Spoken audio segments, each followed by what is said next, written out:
মাঝখানে সন্ধ্যাবেলার দিকে একটু থেমেছিল, তারপরে আবার শুরু হয়ে গেছে। এই বেডশিটটা যদি উঠাতে যায় তাহলে আর কোনো বেডশিটই নেই। তার সাথে হবে হচ্ছে এই শাকটা।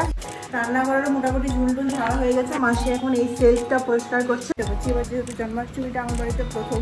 Good morning everyone, welcome to my new blog. বাজে এখন 9:45। সকাল থেকে অনেক কাজ হয়ে গেছে। সকালে উঠেছিলাম হচ্ছে 8টার সময়, লেট হয়ে গেছে। কালকে সারা রাত বৃষ্টি পড়েছে। এত সুন্দর ওয়েদার শিলচরে এখন চলছে, মানে কি বলবো। কালকে তো সারাদিন বৃষ্টি হয়েইছে, পরশুদিন রাত থেকে শুরু হয়েছিল। মাঝখানে সন্ধ্যাবেলার দিকে একটু থেমেছিল, তারপরে আবার শুরু হয়ে গেছে রাত থেকে বৃষ্টি।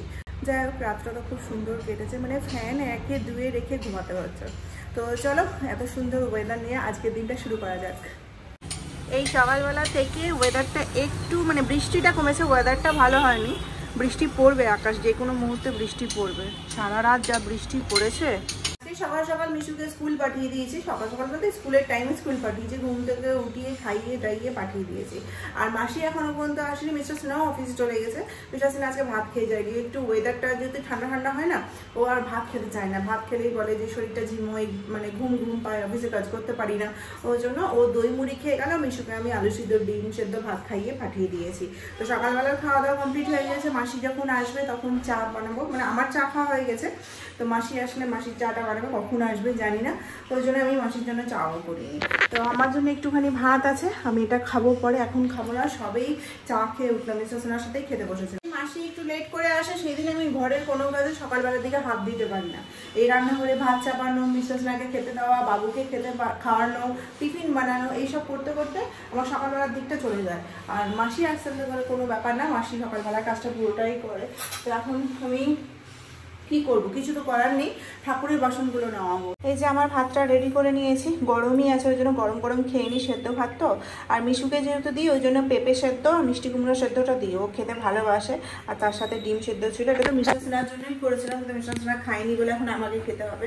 আমি প্রেশারে সেদ্ধ ভাত খুব একটা ভালোবাসি না, মানে আমার হাঁড়িতে যদি তুমি সেদ্ধ ভাত করে দাও তাহলে আমার খেতে ভালো লাগে, কিন্তু প্রেশারে সেদ্ধ ভাত আমার একদম ভালো লাগে না। কিন্তু কি করবো, ফেলে দেবো, তা আমি খেয়ে নিই। যে এখন 10:15 আমার খাওয়া দাওয়া কমপ্লিট। আজকে তাড়াতাড়ি আমার খাওয়া দাওয়া হয়ে গেল, যেহেতু ভাতটা বেঁচে গেছিলো বলে, না হলে তো আমি ভাত পছন্দ করি না। আর এদিকে দেখো, তোমাদেরকে সকাল থেকে বলছিলাম ওয়েদারটা একটু একটু পরিষ্কার হয়েছে, দিয়ে দেখো আবার বৃষ্টি শুরু হয়ে গেছে, পুরো অন্ধকার হয়ে গেছে। এত বৃষ্টি হচ্ছে, এত বৃষ্টি হচ্ছে, সত্যিতে আমি যে এত বৃষ্টি ভালোবাসি, এখন মনে হচ্ছে না একটু রোদ ওঠার দরকার আছে। আবার কী বলতো, এই বৃষ্টির পর যখন রোদ ওঠে না, এত গরম লাগে, মানে মানে মনে হয় যেখানে রোদটা পড়ে পুরো পুড়ে যায় একদম। ওই জন্য মানে দুদিকেই প্রবলেম, বৃষ্টি হলেও প্রবলেম, একদিনের বেশি 2 দিন হয়ে গেলে, আবার রোদ উঠলেও প্রবলেম। যাই হোক, এখন ঘরটা গুছাতে হবে, ঘর গুছানো হয়নি। আর রান্না বান্না তো ধরো মাসিও চলে এসেছে, আমি খেতে বসেছি, মাসি চলে এসেছে।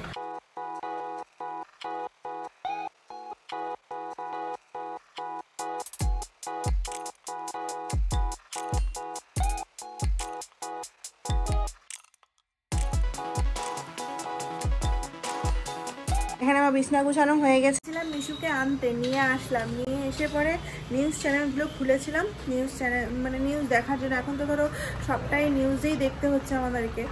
তো যাই হোক, নিউজ দেখতে দেখতে মানে দেখলেই মনটা এত বেশি খারাপ হয়ে যাচ্ছে যে আমাদেরকে আমরা শুধু এটাই ভাবছি যে আমাদেরকে আজকে কদিন হলো, 10 দিনের ওপর হয়ে গেল, কিন্তু এখনও পর্যন্ত কোনো মানে আমাদেরকে বিচার পাওয়ার জন্য যুদ্ধ করতে হচ্ছে, লড়াই করতে হচ্ছে, আন্দোলন করতে হচ্ছে। মানে আজকে 2024-এ দাঁড়িয়ে আমাদেরকে এই জিনিসটা করতে হচ্ছে। 78 বছর আগে যখন দেশ স্বাধীন হয়েছিল তখনও আমাদেরকে আন্দোলন করতে হয়েছিল, আজকে মেয়েদের স্বাধীনতার জন্য আন্দোলন করতে হচ্ছে। বলো, আমার না বেডশিটের অনেক কমি পড়ে গেছে। এমনিতে ধরো গায়ে দেওয়ার জন্য 2টো বেডশিট ব্লক হয়ে থেকে যাচ্ছে, ওয়াশিং মেশিনে 3টা বেডশিট রয়েছে। আর আমার এই বেডশিটটা যদি উঠাতে যায় তাহলে আর কোনো বেডশিটই নেই, ওটা না শুকাতে গেলে এটা উঠাতে পারছি না। আর অনেক দিন ধরে ভাবছি, লাস্ট 5-6 মাস ধরে ভাবছি আমি বেডশিট কিনবো বাজারে গেলে, কিন্তু এটা মনে থাকে না। সব কিছু কিনতে পারছি, কিন্তু এটার কথা আর মনে করে যেটা সব থেকে বেশি দরকার সেটাই কেনা হচ্ছে না। তো এবার ভাবছি জন্মাষ্টমীর আগে বেডশিট কিনবো 2টো, জানি না মনে থাকবে কিনা, কারণ এটা তো বারবারই ভুলে যায়। এই যে মাসির সমস্ত কিছু কাটাকাটি হয়ে গেছে, এই চাল কুমড়ো হবে, তার সাথে হবে হচ্ছে এই শাকটা, ডাঁটার শাক, রসুন আর কাঁচা লঙ্কা ফোড়ন দিয়ে মাসি রসুনও কুটে রেখেছে, আর তার সাথে ডিম হবে। এখানে শাকটা চাপাবো, ওই জন্য রসুনটা দিয়ে দিলাম। রসুনটা মানে গ্রেট করে দিলে ভালো হতো, এইভাবে একটু ভেজে ভেজে নিয়ে তারপর শাকটা দেবো। ওটাতে কি দেবো? কুমড়োটাও চাপাবো, সরষা ফোড়ন আর শুকনো লঙ্কা দিয়ে দিয়েছি।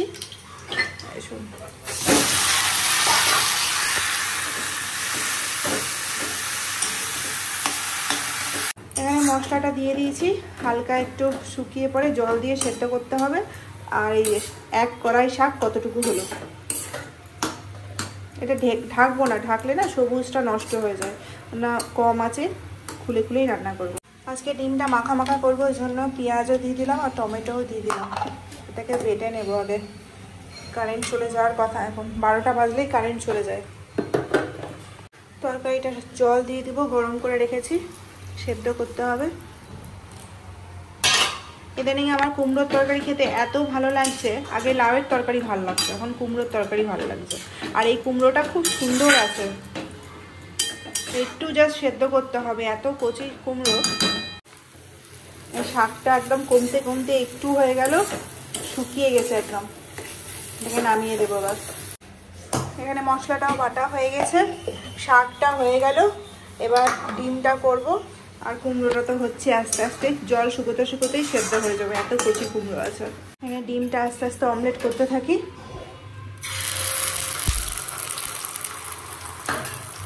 প্রথমটা হয়ে গেল, 3টা ডিমের অমলেট করব।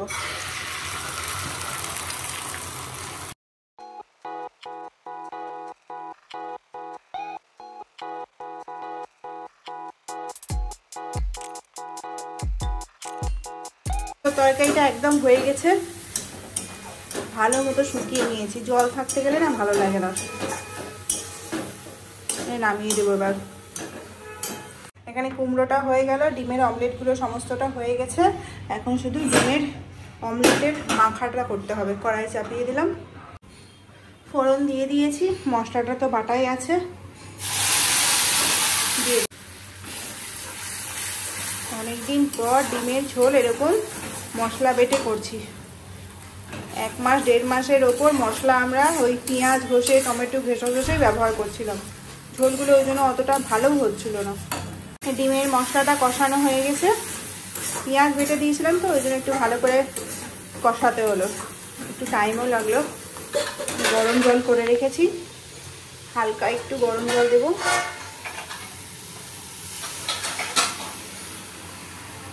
জাস্ট ডিমগুলো মাখা মাখা হবে সেই হিসেবে জল দেবো। ফুটে গেছে, ডিমটা দিয়ে দেবো।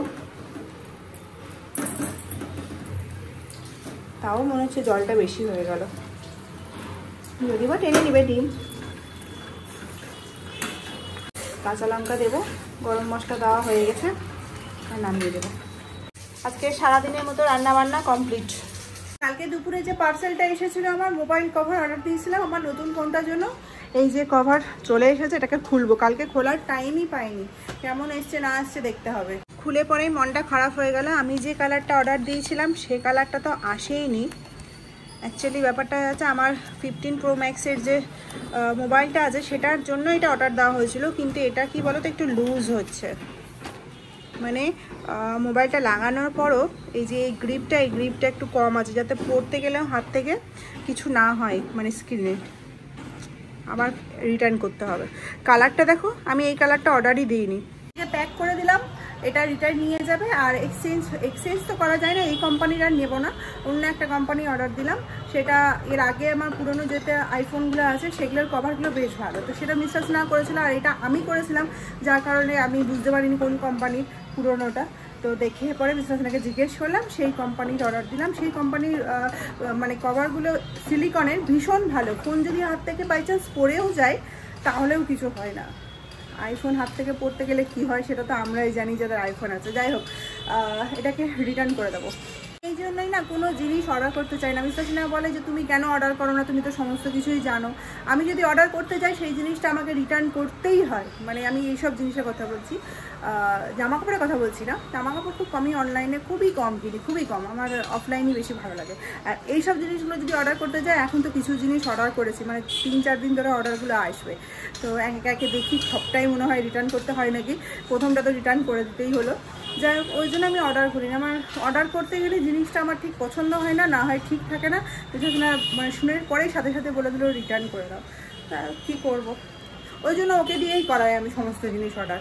ও করতে গেলে একটু দেখে শুনে করে আর ভালো বুঝেও সব জিনিসটা এখন একটু বল। জন্মাষ্টমীর জন্য তো কালকে থেকে ঘর পরিষ্কার করা শুরু হয়ে গেছে, ঝুল টুল সমস্ত কিছু ঝাড়া হয়ে গেছে, রান্নাঘরেরও মোটামুটি ঝুল টুল ঝাড়া হয়ে গেছে। মাসি এখন এই সেলফটা পরিষ্কার করছে, এই সেলফটা পরিষ্কার করেছে। আর এখানে তেল আমাদের রাখা হয়, তেলের ডাব্বাগুলোকে নিচে নামিয়ে পরে মাসি সমস্ত কিছুকে মেজে নিচ্ছে পুজোর আগে আগে। তো এটা কি জন্মাষ্টমীর আগে করা হচ্ছে, কিন্তু পুজোর জন্যও হয়ে যাবে। পুজোতে আমাদেরকে অত বেশি খাটতে হবে না, এই কদিনে তো আর নোংরাও হবে না। যেটা আমরা পুজোতে করি সেটা জন্মাষ্টমীতে করছি। এবার যেহেতু জন্মাষ্টমীটা আমার বাড়িতে প্রথম, ছোট করে করব, কিন্তু যেভাবে ভাবছি সেভাবে মানে জানি না, যেহেতু অফিস টফিস আছে তো ওই জন্য বিশ্বাস না কতটুকু আমাকে টাইম দিতে পারবে। আর এখানে যেহেতু আমার অত কিছু চেনাও নেই, কোথায় গিয়ে বাজার করব, কী করব না করব, এগুলো সমস্ত কিছু ওর উপর ভরসা। দেখা যাক কী করতে পারি, করার ইচ্ছা তো আছে ভালো মতো, ছোটো করেই করব, ভালো মতো করবো, দেখা যাক। ওই জন্য আগে থেকেই প্রস্তুতি শুরু হয়ে গেছে।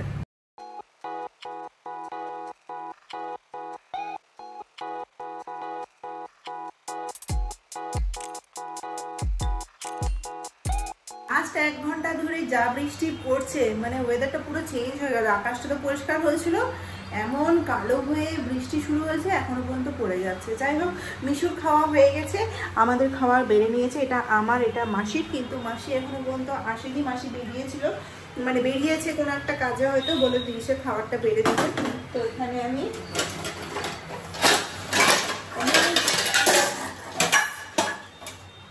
কত বাসন হয়েছে, মাসি খালি করেনি, মাসির একটু তাড়া ছিল ওই জন্য বেরিয়ে গেছে। মাসির খাবারটা ঢেকে রেখে দিলাম এখানে।